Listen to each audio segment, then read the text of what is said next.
Hello, this is Catherine Kokinius, and welcome to another edition of Inside Our World. Today, we will be going through CSU campus and observing graduate students in their natural habitat. Let's start off in the pathology building. I think I can see some graduate students now. Let us not try to startle them and hear what they have to say. Hi, I'm Amy. I'm a fourth-year PhD student here at CSU in the Microbiology, Immunology, and Pathology program. And I work in Marcella and Altamaya's lab, where we test candidate tuberculosis vaccines as well as COVID-19 vaccines. And I also have a co-advisor who helps me work on developing packages in R to analyze biological data sets. And I'm gonna help take you on a tour today. Hi, I'm Laura, and I'm here with you in the pathology building today. I'm a first-year PhD student in MIP. I work in Dr. Vanderwood's lab, and I'm interested in the ecology and evolution of infectious diseases. And I'm also going to be guiding you on the tour today. Unfortunately, due to COVID-19, most of our classes are virtual, but this is where a seminar would be. This is my lab, the Vanderwood lab, and it's a shared space with the Santangelo and the Avery labs.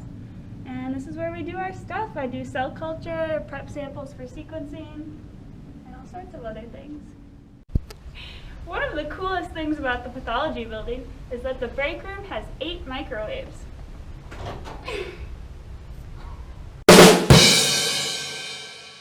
Here at CSU, we get tested weekly for COVID-19, and the Bsl lab here at MIP is in charge of testing the entire CSU community.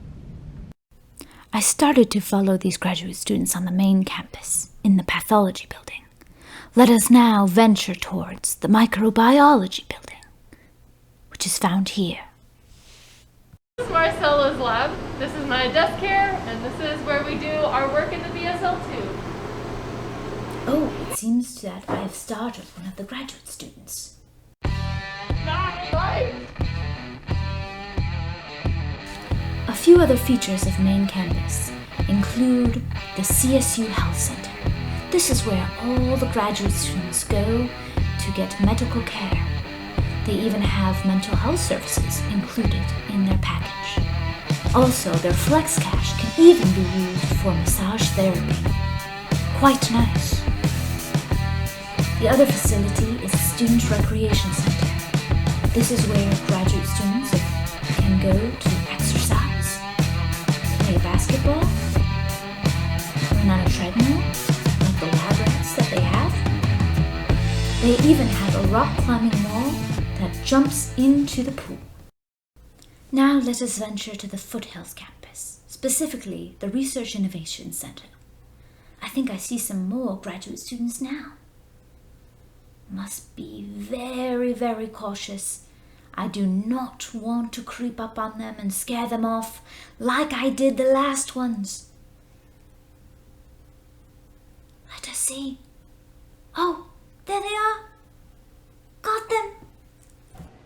Hi, I'm Juliet Lewis. I'm a second-year PhD student in the lab of Dr. Tony Shounce, where I work on studying the immune system of bats. Hi, my name is Laura St. Clair, and I'm a fourth-year PhD student in the lab of Dr. Rashika Ferreira, where I study dengue virus infection in the human mosquito host and how that affects lipid metabolism within those cells. And we will be leading you on your tour of the Foothills campus here at CSU. So welcome. The building that you're in right now and looking at is called the Research Innovation Center. And in this building, we have a combination of some of our CSU faculty labs, as well as business partners and research and development companies that lease out space in this building, so they get to pair with us and have access to our facilities to do research and development and work on translational science. Oh, yeah. Here's some lab space in that building. Yeah, this is that space. Mm-hmm. Yeah. I use the plate mirrors in here all the time. Yeah, this is Yeah, so this is just some of the Bsl2 Lab Space in this building. So this is some of our CSU faculty labs.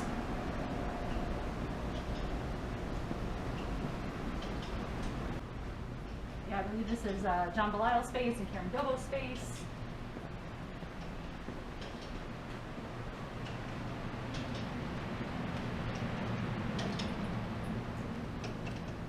Science in action.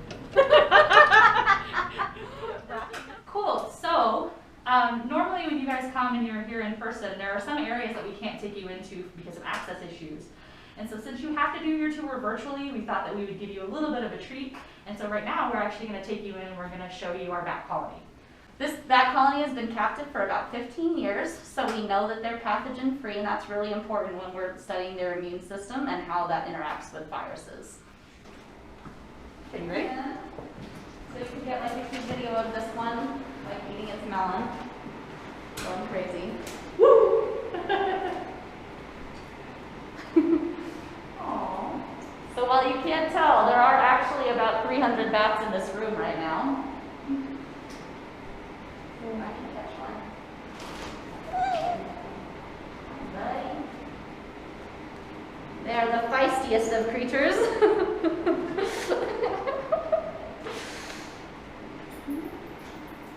It has feelings. They do have feelings. What you may tend to notice by the jerking reactions of the camera, or the screams of terror I produce, that I was very terrified in this room, especially of getting hit by a bat in the face. Luckily, I was in good hands with the local graduate students. So right in our backyard of Foothills campus, we have the CDC right there. And then also just some gorgeous scenery, which you'll see throughout these videos. After that experience, I wondered what new adventures would lie behind the next building's walls. All right, so where we have you now is we have you in some of our Insectary Space. This is actually old Insectary Space that we're getting ready to retire. We have new Insectary Space that is pretty state-of-the-art that just got built, and we'll show that to you a little bit in CVID. So we'll just take you into some of these mosquito rearing rooms and see our Insectary Space. All right, so in here, this is a breeding room for mosquitoes that are called Culex mosquitoes, so some Culex dorsalis. So here we're breeding larvae so that we can get adult mosquitoes. These graduate students seemed well equipped to handle any type of terror that would ensue. The mosquitoes escape, and you need the appropriate weapon when they do.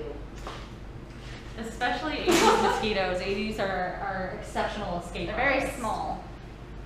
And crafty. Crafty. Yeah. I then followed the graduate students into the Center for Vector-Borne and Infectious Diseases, a brand new building. So this building actually just finished being built in about August of 2020, and we moved in just shortly afterwards. So it's new to us, and it is state-of-the-art, truly an amazing place to work. So let's take you through it a little bit. So this is some of our shared cubicle space. Multiple labs share the same area, and it really opens up opportunities for conversation and collaboration. Yeah. Very Yeah, so nice. we'll take you through and show you some more of the space, because there's more office space for students as well. This is some of our meeting areas. This thing is actually really cool because the inside of it's all a whiteboard. Yep. So it's meeting space where you can talk and draw and have like a little whiteboard conversation. What is that she is writing? It looks like she's trying to tell me something. Some of our office space, one of the cool things that started with the building, or that we included in this building, was a reflection room. So this is a room that's dedicated for people to come in and have meditation space and prayer space, and only for that. So that was an inclusion to this space for us as well as some conference rooms over there, and then more desk space. Yeah. So now we're going to take you into the Bsl2 Lab Space.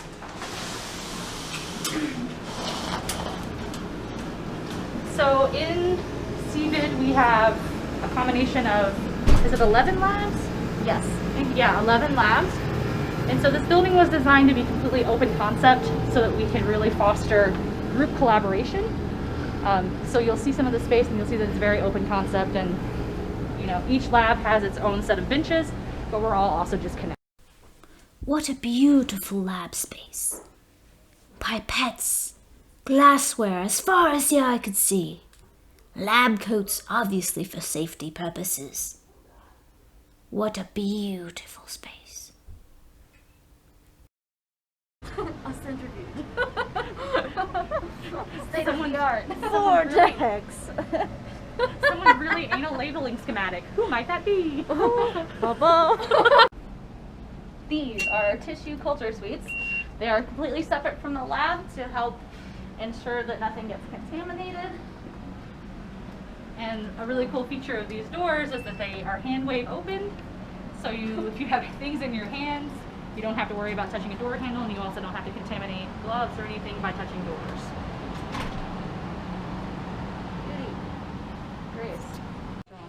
All right, so this is some other space that we're really excited about. So this is our brand new built state-of-the-art Insectary Space. So we'll take you in here. Mind the vinyl. This is to help keep the bugs in. This is our Insectary Space. So each of these rooms will house a different type of either mosquito, but we also have fly rooms as well as tick rooms as well. So in these rooms then, again, they're still in the process of being built, but this is where we will house our insects. So what's really cool about this Insectary Space too is off the side of all of these little rooms, we also have a bunch of prep space, right? So this is where we can do dissection work, where we can do mosquito rearing, and separation. So we have a lot more space in this facility than we did in our previous facility. So we're all really excited to get in here and use it. In here we have several free flight rooms for infected bats. So when we perform our infections to see how the bat immune system works with different viruses, we can keep them in there, and it keeps them in a situation that's more close to their natural habitat and being able to fly. I was very excited not to be in that room. So this is our Bsl3 Hallway, a place that we can't normally take you when we give you tours. We figured we'd bring you in here on video and kind of just show you the space and show you us and our pappers here in a minute. And we're sorry that you couldn't be here in person to do this in person and do your interviews in person. So I hope this gave you information about our building and our facilities and what CSU has to offer, and we'll see you later. Ah, what a treat. The annual dance of a job well done. Thank you, tour guides. We salute you.